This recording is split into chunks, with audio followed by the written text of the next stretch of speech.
D'un mois à l'autre, le nombre de jeux que je couvre lors de mon segment Throwback peut varier grandement. Mais là, préparez-vous parce que il y a du stock.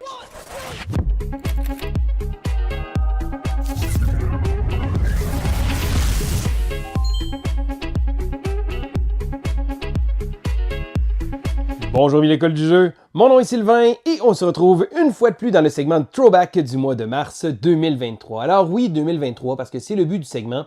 Je retourne un an en arrière, revisiter les jeux que j'ai acquis à ce moment-là et je vous donne mon avis avec un peu de recul. Et c'est un segment que j'adore produire, d'un pour pouvoir vous parler d'une tonne de jeux, mais des fois moi-même pour me remettre à jour avec mes acquisitions, puis mon intérêt de certains jeux avec le temps. Parce que bon, souvent le jeu arrive, on va jouer quelques parties, après ça, il s'en va un peu dans le coin. Des fois, il ne ressort pas nécessairement très rapidement. Donc, je profite moi-même de ce segment-là pour faire un retour sur ces différents jeux-là. Et de temps à autre, ça me donne le goût de les ressortir. Alors, je vais commencer immédiatement avec les quelques jeux qui ont quitté ma collection. Je dis quelques-uns, mais oui, il y en a quand même pas mal. Et là, je tiens toujours à dire que, habituellement, lorsqu'un jeu quitte ma collection, la plupart du temps, c'est parce que je dois faire une rotation de jeux. J'acquiers beaucoup de jeux et j'aime ça faire une rotation parce que sinon, là, ça deviendrait juste hors de contrôle. Bon, ça l'est déjà hors de contrôle, ma collection, mais il faut faire des sacrifices de temps à autre. Alors, je vais commencer avec un premier jeu qui s'appelle Solar Sphere. Solar Sphere avait un concept assez intéressant du fait que c'est une petite boîte avec un jeu un peu costaud à l'intérieur. C'est un jeu, je crois, qui a été designé par Johnny Pack, qui est un designer qui a produit quelques bons jeux, mais c'est pas toujours nécessairement à mon goût. Dans Solar Sphere, le jeu tournait autour du fait qu'on allait explorer différentes zones, mais je pense que le jeu, je me rappelle que j'avais le goût de l'avoir. J'ai joué, je pense, 2 parties quand je l'ai reçu. Puis après ça, foup! Le jeu a disparu et même que là, j'essaie de me rappeler un peu de ce que le jeu m'offrait et le jeu a passé dans le beurre un peu. Je me rappelle, j'avais même acheté l'extension, histoire, je m'étais dit, ah parfait, ça va me donner un petit plus. Mais non, je pense que le jeu a tellement passé dans le beurre que je me rappelle pratiquement plus qu'est-ce qui en retournait. Je sais que le jeu, de mémoire, était un petit peu trop complexe pour son propre bien. Il offrait des idées intéressantes. Je me rappelle qu'on avait de la conquête spatiale, on devait explorer, on devait conquérir différentes choses. Mais au final, je pense qu'il était un peu passé dans le beurre parce que je m'en rappelle pratiquement plus. Le prochain jeu que je vais vous parler est le jeu Marvel Age of Heroes. Pour ceux qui ne le savent pas, je suis un grand fan de l'univers Marvel. Vraiment, vraiment un vrai de vrai fanboy. Donc lorsque j'ai vu arriver Marvel Age of Heroes, qui est une espèce de refonte, remaniement du jeu Lords of Waterdeep, qui est un jeu que j'aimais beaucoup, un jeu qui a devenu un classique moderne. Je pense que c'est un jeu de placement d'ouvriers dans l'univers de Donjons Dragons qu'il y avait. C'était un premier jeu, un peu un crossover qui se voulait grand public en offrant des concepts intéressants. Et lorsque j'ai vu le Marvel Age of Heroes arriver, je me suis dit, waouh, c'est cool. Le jeu nous offrait du beau matériel. Il y avait des standees en acrylique vraiment magnifiques. Ils ont vraiment réussi pour ça. Mais le gros problème, c'est que le jeu était carrément bof. Pourquoi? C'est parce qu'à 2 joueurs, le jeu n'avait pas le jeu stagnait un peu. On arrivait à un stade que ça commençait fort. Après ça, il y avait une espèce de période assez longue où on montait en puissance. Donc, le but, c'est de réussir à compléter les missions. On avait des différents héros qu'on allait chercher avec différents attributs. On avait plein de choses comme ça, plein de petits concepts intéressants. Puis sur papier, ça avait l'air très bon. Mais lorsque j'ai joué, les parties étaient beaucoup trop longues pour ce que le jeu nous offrait.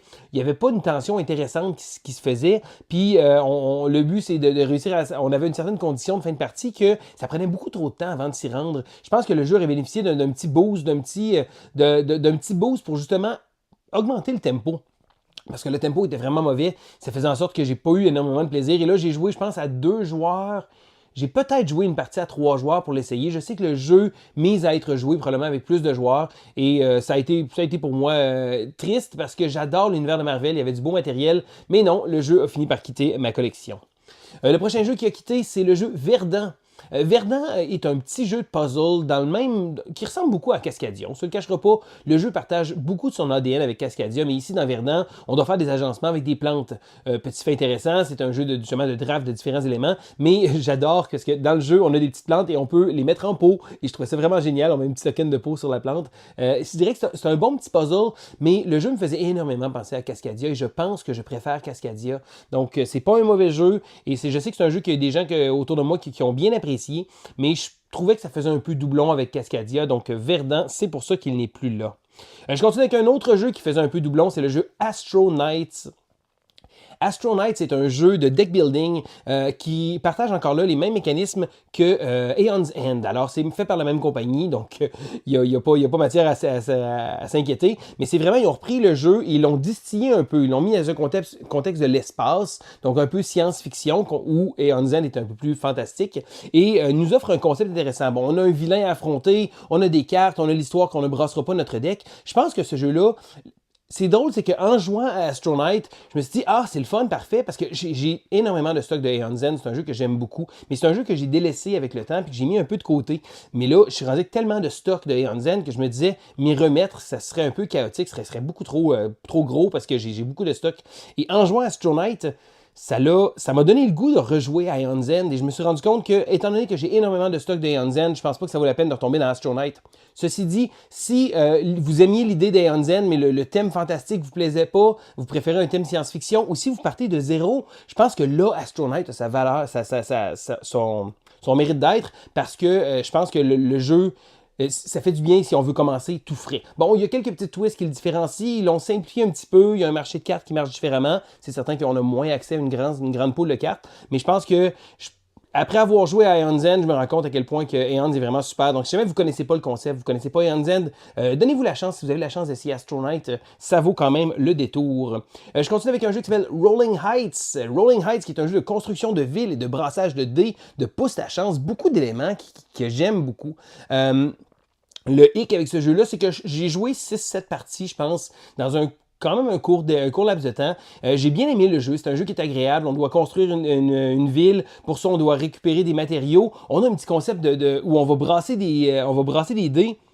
On va brasser, pardon, pas des dés, on va brasser des meeples. Et c'est très original, le petit côté pousse la chance de brasser les meeples, parce que si le meeple tombe tout droit dans notre petite boîte, il va travailler fort. S'il tombe sur le côté, il va travailler un peu. Et s'il tombe couché, ça veut dire qu'il ne travaillera pas. On a une gestion de push your luck, de pousse ta chance aussi, de stop ou encore avec ce jeu-là, qui va faire en sorte qu'on va vouloir essayer de pousser un peu. Donc même si on réussit, on pousse notre chance puis on manque pas, ils vont aller en grève, mais on va avoir certaines limitations. On n'aura pas perdu notre tour complètement. Donc on doit récupérer des matériaux, construire des bâtiments. Un jeu que j'ai bien apprécié, du beau matériel, il paraît bien sur la table. Ce que j'aime, c'est le tempo. Je parle souvent du tempo dernièrement, mais c'est vrai que c'est quelque chose que je trouve important. Dans Rolling Heights, ce qui est le fun, c'est que tout le monde peut pratiquement faire ces choses en même temps. Et là, j'ai entendu du monde qui disait des fois, ah oui, c'est super long comme jeu. Pas du tout. Il faut juste faire notre phase de rouler les meeples tous en même temps. Donc, on roule nos meeples et on prépare un peu notre tour. Donc, pendant que le joueur fait son tour actif, ben, les autres joueurs peuvent penser à quel sera leur plan de match. Donc, c'est certain que si on attend qu'on commence au début de notre tour, ça va rallonger un peu le jeu. Je pense que c'est un bon jeu qui mérite d'être découvert. Donc, Rolling Heights, quand même une belle petite recommandation de ma part. Le prochain que je veux parler, qui n'est plus dans ma collection, c'est le jeu Wrecklands Run. Wrecklands Run est un jeu qui fait partie de la série des jeux solo de Renegade Games. Ils ont produit quelques jeux, Warp's Edge, que j'ai adoré. Le défi de la reine aussi, que j'avais bien aimé, mais qui n'est plus dans ma collection. Et lorsque Wrecklands Run est arrivé, je me suis dit, waouh, un autre jeu de cette série-là. Et là, on a droit à une espèce de côté Mad Max, un côté course extrême de voitures, et de défense. Et, bref, en gros, c'est pratiquement un tower defense parce que on se promène et on doit faire une course et on doit affronter d'autres ennemis. Sauf que, comment ça va marcher? Ça va marcher avec un fonctionnement de dés qu'on va placer autour. Donc, ça va espèce de gérer un peu tout ce qui se passe. On va mettre des armes sur notre véhicule. Le jeu offrait beaucoup de bonnes idées, mais beaucoup de dés, puis des fois, je sais pas, jeu solo, je pense que j'ai remarqué, puis ça c'est vraiment propre à moi, je pense que quand il y a trop de dés dans un jeu solo, je veux pouvoir calculer un peu mes choses, prendre mon temps, essayer de réfléchir un peu à ce que je vais faire. Là, bien entendu, beaucoup de hasard, ça fait partie du jeu, puis c'est correct, mais Wrecklands Run avait du beau matériel, donc je trouvais ça vraiment cool, j'avais même un tapis de jeu. Finalement, j'ai donné un peu une chance, j'ai pas détesté, mais j'ai pas tant trippé que ça, pas au point de dire comme, hey, j'ai Warp's Edge, entre autres, dans ma collection, qui est vraiment super, que j'adore, un backbuilder de Renegade, mais je pense que Wrecklands Run ne se démarquait pas assez par rapport à l'autre, puis je pense que c'est la raison pour laquelle il n'est plus là. L'autre jeu que je vais vous parler, c'est le jeu Distill. Alors, ce jeu-là a premièrement un matériel incroyable. Il y a une présentation vraiment super, un insert, vraiment là, il y a un insert vraiment bien fait. Donc le jeu est vraiment look vraiment beaucoup. C'est un jeu où on doit faire de la distillation d'alcool et c'est un thème qui peut plaire à beaucoup de monde. Moi, je suis pas particulièrement friand d'alcool fort, mais je trouvais ça intéressant. Le fait que, bon, on va construire, on va avoir des cartes, on va aller acheter des cartes à notre tour. Donc on a vraiment un jeu qui est quand même, ben, je dirais costaud. Il y a beaucoup d'éléments, mais il n'est pas si lourd que ça parce que le jeu marche très très bien. Donc ce que j'aimais, c'est que lorsqu'on brassait nos alcools, on devait enlever la première carte et la dernière. Donc lorsqu'on brasse, on doit vraiment, au début du tonneau, on doit vider ça parce que c'est pas du bon alcool. Donc je trouvais que le petit côté était intéressant. Donc avec les recettes qu'on faisait, on pouvait aller chercher. Donc un petit côté de pouce à chance. Est-ce qu'on va mettre assez d'ingrédients dans le baril pour pouvoir générer un alcool qu'on veut faire? Mais on n'était jamais mal pris parce qu'on peut toujours faire des alcools de base. Donc même si on n'a pas les cartes qu'on voulait, on s'est essayé, on va quand même pouvoir faire quelque chose. Ce que j'ai trouvé avec le jeu, par exemple, c'est que le jeu, je pense, se dure en 7 manches, 7 années ou quelque chose comme ça. Et au final, c'était un copier-coller des différentes années. Oui, on allait chercher des ingrédients, on allait chercher des upgrades, mais j'ai trouvé qu'après quelques parties, le jeu tournait un peu en rond. Je pense que c'est un beau jeu. C'est un jeu qui est très apprécié, mais je pense qu'il manquait juste un petit quelque chose, je pense, pour le rendre encore plus intéressant. Le prochain jeu est le dernier de la liste qui ne font plus partie de ma collection. C'est le jeu Almanac. Almanac est un jeu qui a osé quelque chose de très intéressant. Nous offrir une espèce de jeu avec une histoire, une campagne, si on veut, avec du placement d'ouvriers dans un livre. Et le concept est vraiment super parce que on ouvre le livre et là, on a un plateau de jeu. Et là, il y a certaines règles, certaines conditions de partie pour pouvoir faire des points. Et là, en gros, ce qu'on doit faire, on doit récolter des ressources, compléter des missions, on a des caravanes, mais chaque petite page va nous offrir une histoire, va nous offrir un concept différent d'une fois à l'autre. Et lorsqu'on va avoir terminé, il va y avoir une enchère et il y a un joueur qui va pouvoir choisir où est-ce qu'on va. Donc, un peu comme un livre dont vous êtes le héros. Donc, on commence à la page 1 et là, on a le choix. Hey, est-ce qu'on va à la 2 ou on va à la 3? Et là, un joueur va choisir. Donc, si on va à la 3, ça veut dire que la page 2, on ne la fera jamais dans cette run-là. Et là, on enligne, je pense, 5 ou 6 scénarios comme ça. C'est des tout petits scénarios qui sont relativement rapides. Donc, une partie, c'est très rapide, ça se fait très, très bien. Et j'ai trouvé que le concept était très intéressant. Ils ont même sorti une autre boîte qu'on pouvait mélanger. Donc, c'est vraiment un jeu que j'ai bien aimé. Et c'est un jeu que je pense que il n'y a pas eu, je sais pas, c'est difficile à dire parce que même là, j'en reparle, puis je trouvais que le concept était très intéressant. Mais quand j'ai joué un peu avec mes enfants. Je pense que ça l'a aidé. C'est très familial, c'est très léger, mais c'est pas le jeu que je pouvais sortir vraiment souvent. Puis c'est pas le genre de jeu que je voulais nécessairement sortir pendant les soirées entre gamers, donc entre amis. C'était pas ma première idée, mon premier choix.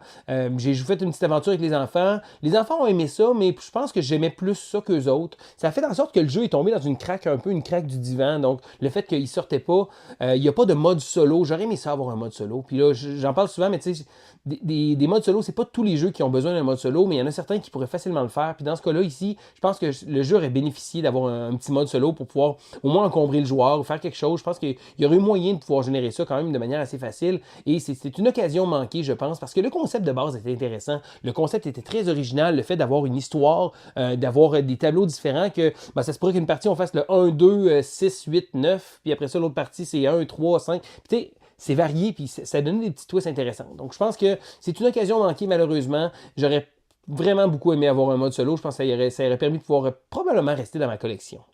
Je continue avec les jeux qui, eux, font partie encore de ma collection. Certains, peut-être pas nécessairement pour longtemps, mais c'est ce qu'on va voir. Je commence avec un jeu qui s'appelle Holotype. Holotype est un jeu de dinosaures. Oh, j'aime les dinosaures, c'est un thème que j'aime énormément. Mon fils, d'ailleurs, très bien gros dinosaure de ces temps-ci. Mais Holotype est un jeu de placement d'ouvriers qui n'est pas nécessairement complexe. Il y a déjà un beau thème, donc on a des ouvriers, on a un concept intéressant, qu'on a un grand ouvrier, un petit ouvrier, un assistant si on veut, puis on a aussi un étudiant. Donc il y a vraiment une espèce de concept intéressant avec les ouvriers qu'on va pouvoir placer pour pouvoir récolter des cubes, pour pouvoir aller faire des excavations. Le jeu n'est pas énormément original mécaniquement, mais le jeu marche bien. C'est un jeu qui est le fun à sortir, c'est un jeu qui est facile à montrer même. Je pense que c'est vraiment le fun. Il y a eu une campagne de sociofinancement pour une extension ou un nouveau base game, je pense, il n'y a pas si longtemps que ça. Donc, c'est un jeu que j'ai bien apprécié, qui fait encore partie de ma collection. Je ne l'ai pas sorti énormément depuis l'an passé, mais je me rappelle que j'ai bien apprécié les parties que j'ai jouées. Donc, un jeu qui se prend bien en main et qui est bien agréable. Le prochain que je vais vous parler, c'est un petit jeu à 2 joueurs qui s'appelle Mindbug. Mindbug est vraiment génial. C'est un petit jeu de duel à 2 joueurs. Donc, je pense que c'est Magic sur le speed. Hein. C'est vraiment une partie de Magic vraiment craquée, très très rapide. Donc on a un duel de 2 personnes qui s'affrontent. On a des cartes qu'on va avoir qui proviennent d'un deck commun. Donc c'est pas un jeu qu'on construit notre deck, qu'on achète des boosters. C'est vraiment un jeu de duel. Mais ce qui est intéressant dans ce jeu-là, c'est que on a des cartes, on a des Mind Bugs. Donc c'est une petite carte spéciale qui va faire que lorsqu'un joueur va jouer une carte, on va pouvoir utiliser notre Mind Bug pour lui voler. On en a seulement 2. Donc c'est une espèce de jeu de chicken avec l'autre joueur, à savoir quand un joueur va utiliser ces 2 petits Mind Bugs, très rapide à jouer, très facile à prendre en main.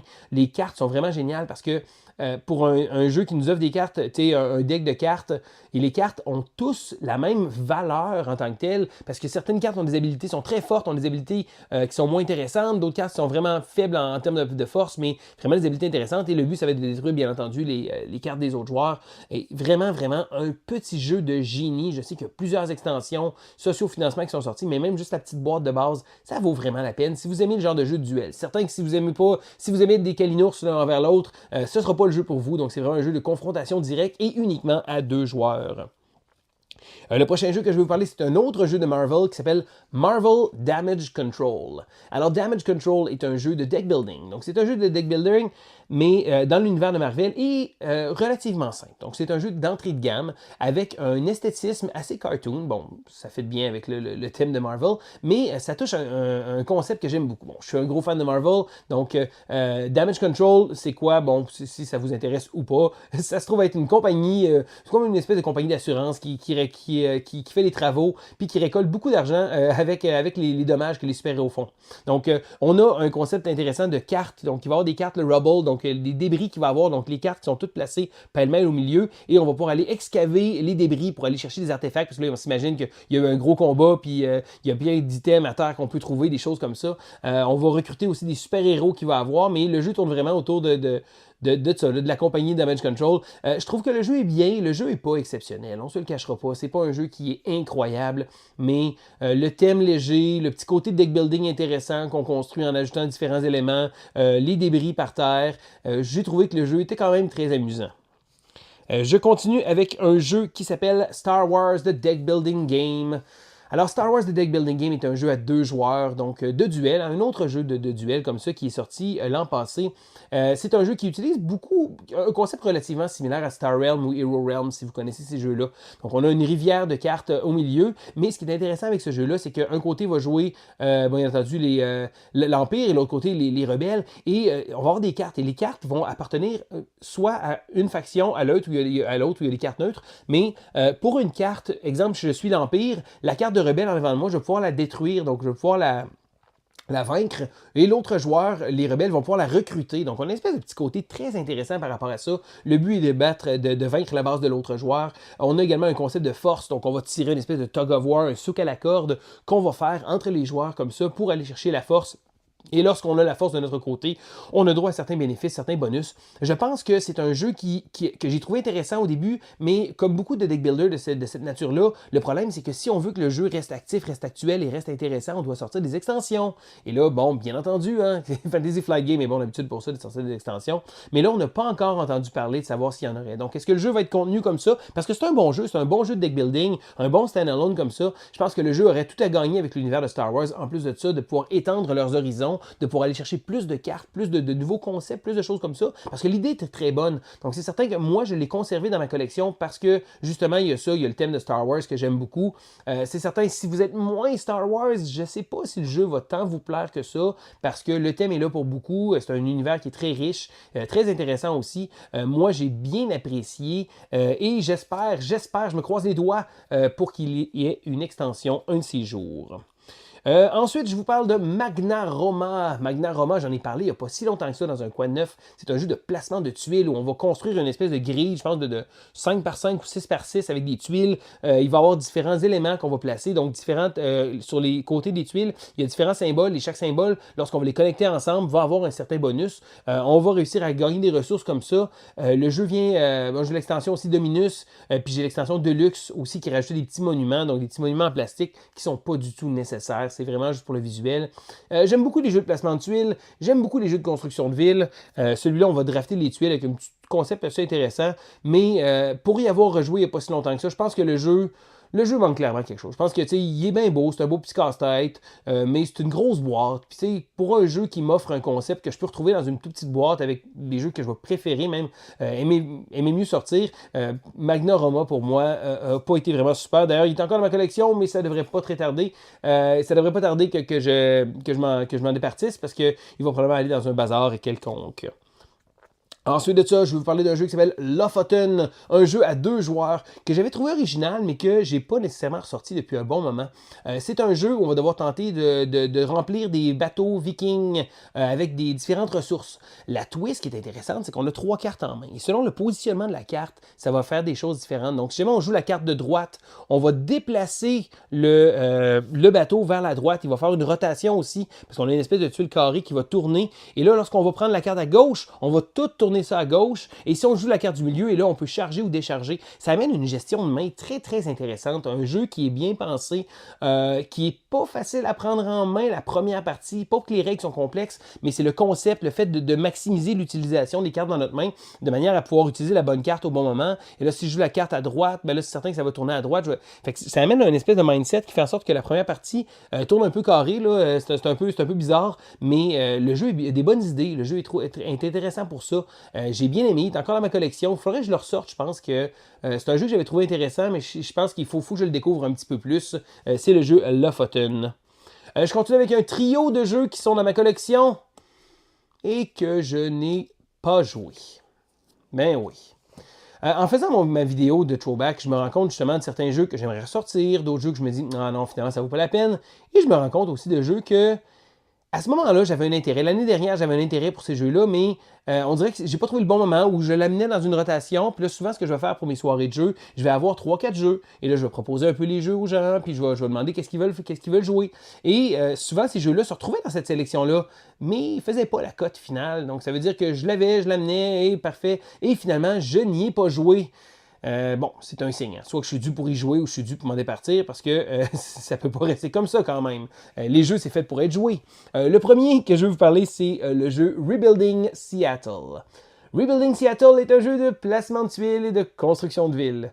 Ben, vous allez remarquer que c'est des concepts que j'aime beaucoup. Puis habituellement, la plupart des jeux de construction de ville, je vais m'y intéresser. Là, Rebuilding Seattle offrait une idée intéressante. Il n'y avait pas de l'air d'un jeu absolument incroyable, mais ça avait de l'air bien. Je peux pas vous dire si c'est bien ou pas. Le jeu n'a jamais réussi à faire la cote. C'est peut-être un signe, quelque chose comme ça.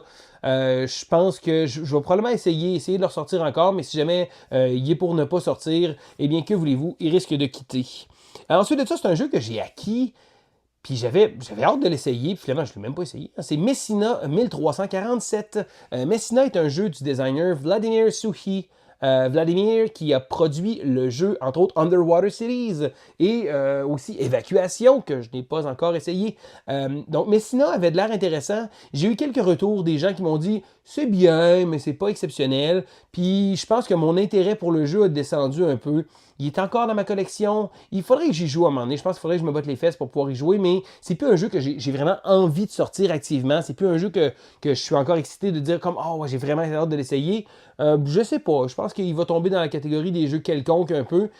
Probablement qu'Évacuation. Et j'ai plus hâte de jouer à Évacuation plutôt que Messina. Donc Messina, je pense que c'est un autre de ces titres qui est un peu tombé dans le beurre, un peu tombé dans des craques du divan, comme je dirais. Je sais qu'il y a eu aussi Praga Kraput Regni qui était sorti l'année d'avant ou d'après de ça, qui est aussi un jeu qui est passé un peu dans le beurre. On en a entendu parler un petit peu au début, puis là, poup, et voilà, c'est disparu. Donc, c'est Messina.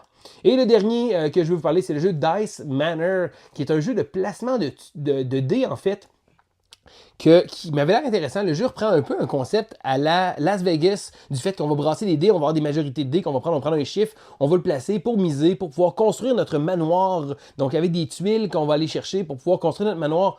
Construction de ville ou de manoir, hein, encore là, un thème qui me plaît beaucoup. Je ne l'ai pas sorti encore, puis je ne sais pas pourquoi. Lui aussi, je pense que comme Rebuilding Seattle, je l'ai amené souvent, puis il sortait pas. Je pense qu'il faudrait que je m'efforce un peu, puis que je le mette sur la table à un moment donné pour pouvoir le jouer, parce que c'est un jeu qui avait de l'air relativement léger. Bon, c'est pas un jeu qui va faire les tops de personnes, c'est pas un jeu qui va dire waouh, écoute, ça révolutionne l'industrie du jeu de société, pas du tout. Mais c'est un petit jeu qui avait de l'air sympathique et accessible. Et moi, j'aime ça, les jeux accessibles. J'aime ça, les jeux que je peux sortir avec pratiquement n'importe qui. Ça fait en sorte que je préfère avoir un jeu qui va sortir souvent, même si c'est des gens moins gamers, plutôt qu'un gros jeu de gamer qui sortira jamais. Bon, il y a quelques exceptions à ça, bien entendu. Mais j'aime les jeux qui sont accessibles. Je pense que c'est vraiment un gros plus. Et Dice Manor avait de l'air très, très intéressant. Ceci dit, j'ai pas grand-chose d'autre à vous dire parce que je n'y ai pas joué. Mais par exemple, je suis curieux de savoir si vous, est-ce que vous avez joué à des jeux que j'ai parlé? Est-ce que j'étais complètement dans le tort pour certains? Est-ce que j'avais raison pour d'autres? Ou est-ce que mon avis était peut-être un peu plus nuancé? Votre avis est un peu plus nuancé? J'ai envie de le savoir. N'hésitez pas d'écrire dans les commentaires. Je trouve ça toujours très agréable de pouvoir vous lire, de pouvoir connaître vos expériences ludiques. Parce que moi, bon, c'est une liste que j'ai faite avec les jeux que j'ai acquis l'année passée. J'ai des goûts qui sont probablement différents des vôtres. Peut-être qu'il y a certains goûts qui se rapprochent, certaines choses comme ça. Je trouve ça toujours intéressant parce qu'on a un beau hobby. C'est très agréable avec la quantité de jeux qui sort. Moi, j'aime ça pouvoir vous donner un peu mon cheminement. Et c'est fait sans trop de structure, hein, vous m'entendez. Je fais pas mes recherches sur chacun des jeux. Certains jeux comme Solar Sphere, que j'avais complètement oublié pratiquement son existence, ou même qu'est-ce qui faisait vraiment original. Donc, je pense que c'est ce petit côté-là à la bonne franquette que j'apprécie particulièrement pour le segment. Donc, c'était Sylvain pour l'école du jeu et on se dit à la prochaine!